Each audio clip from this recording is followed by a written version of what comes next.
what's in my camera bag. This is the 2024 edition, so let's begin. The first lens I've got here is the Samyang Video AF 75mm cinema lens. So this lens is pretty good, really sharp, doesn't have too much character, and it's very color accurate, which isn't a bad thing. If anyone does shoot with Samyang lenses, they know that Samyang tends to have a slightly warmish hue to it, basically. So looks like they've corrected things here with their cinema VAF line. Colors are rich, really sharp when stopped down, and it's a very lightweight lens, really beautiful. You've got mode 1 and mode 2 switch, which I do not use, and you've got obviously the focus ring here. Yeah, it's a good lens, really nice lens. I got this to replace my Sigma 56mm that I was using previously, which I'll show you some clips of as well, and that's a brilliant lens. The only problem with that lens is that I was restricted to using it only in APS-C mode because it was an APS-C lens, whereas this is a full frame 75mm. So I had 75 and I could punch in more in APS-C mode and get more reach if I needed to, basically. So yeah, it's a good lens, really good lens, and it's one that I'll be bringing into next year with me, and I've got my eyes on the other Samyang lenses that they have in this lineup. So yeah, brilliant lens. Next up, we've got another Samyang, the big boy, the 135mm. It's not my favorite focal length.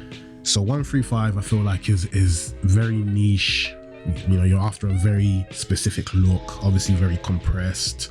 I feel like there's moments where, yeah, I might want to use this lens. I might want that look, especially when I, want to go incognito, shoot at a distance, get candid shots during the cocktail hour, stuff like that.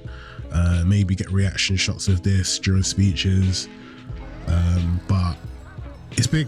It's not heavy, but it's just really big, and it's just, yeah, it's good, but it's just not my focal length of choice. But it's one to carry around, trying to experiment, see what I can get from it, and I'm trying to fall in love with it more, basically, and give it a chance.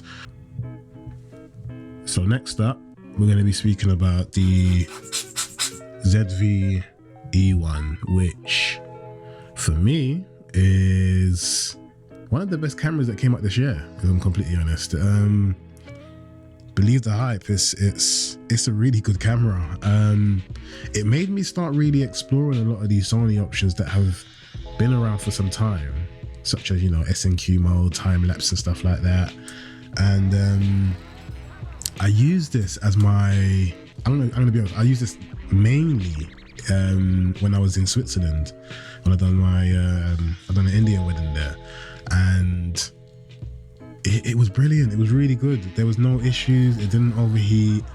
This was working as an in-between A and B camera. It was really strange.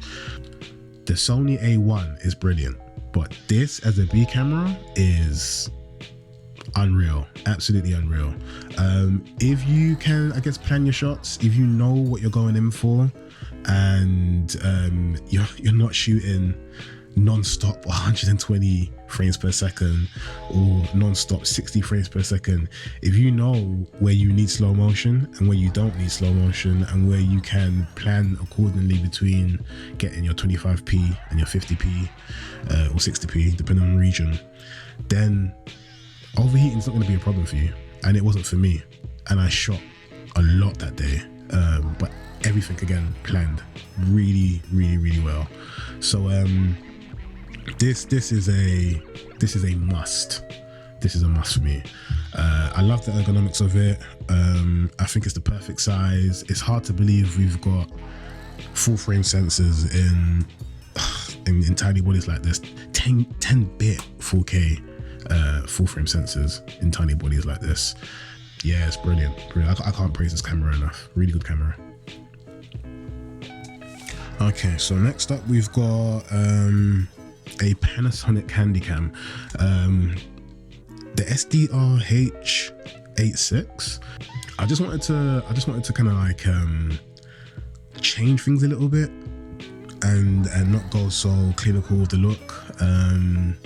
This, I don't know, just kind of throwing a bit of this footage in between on a client's wedding video. It just kind of gave it a raw, nice, authentic look to it, basically.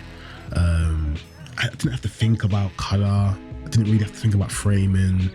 I used this during a wedding that I'd done, and I had a car mount in this wedding. Basically, the groom had a beautiful car, and I had the bride holding the camera and filming him as he was driving it. So we had, two shots. One shot of, from the car mount's perspective, looking at them, and then her holding the camera, filming him. Where can we be different? It doesn't have to just always be about having the latest, greatest, sharpest lenses, basically.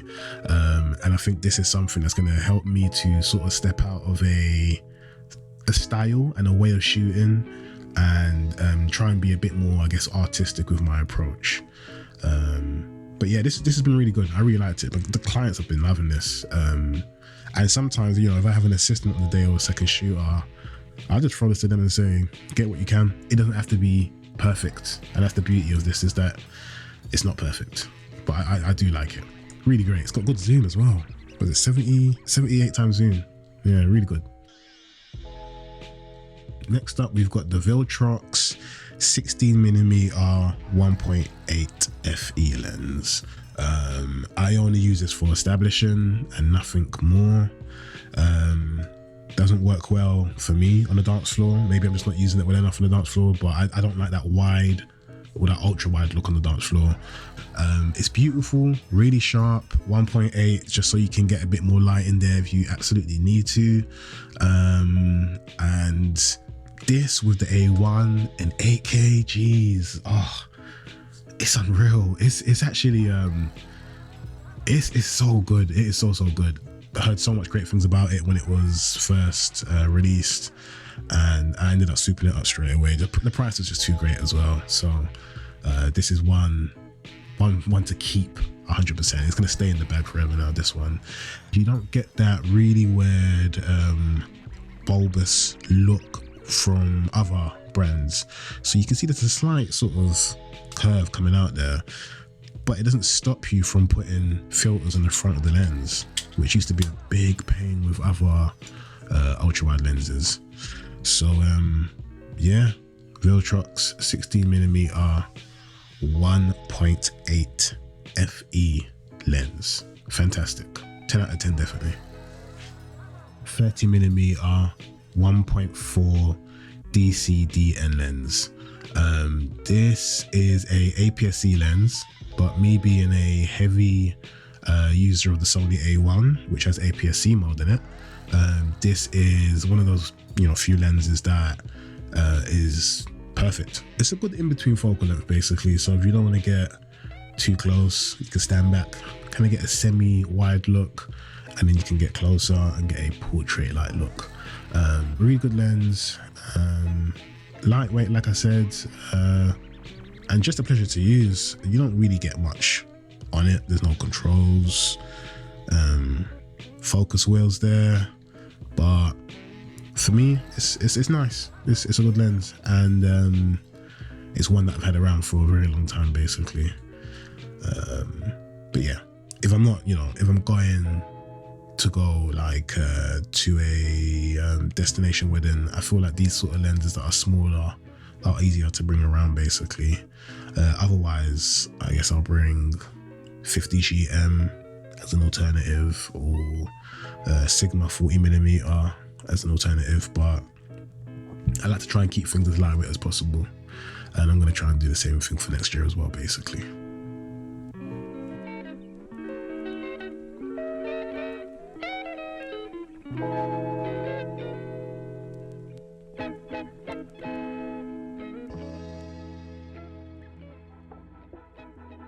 I got all the plans for you. If I Take all of these ends with you, cancel all your plans. I got all the plans for you.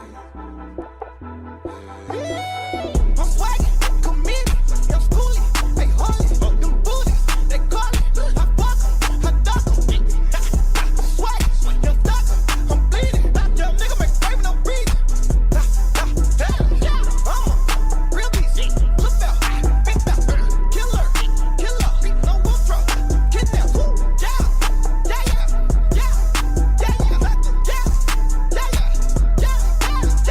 a beast, Nick I'm icy, I'm pink, the 40, snoring, nigga watch out, baby hold up, nigga back up, nigga echo, nigga smack up, nigga murk you, nigga shackles,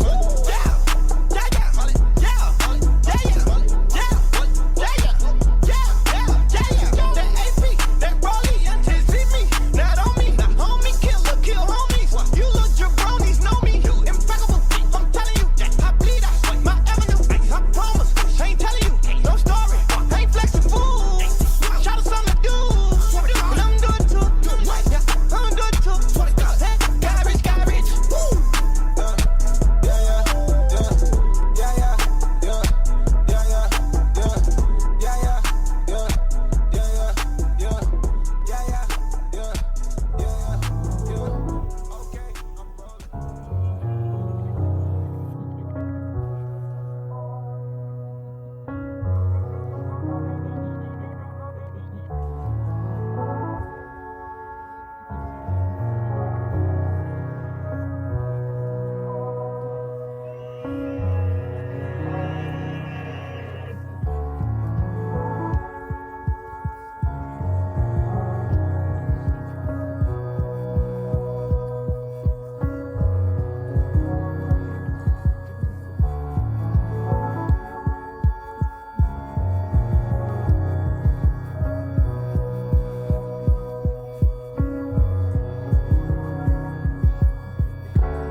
Until next year, I'll see you in the next camera bag video at the end of 2024. Have a great Christmas and the New Year's, and catch you later. Peace.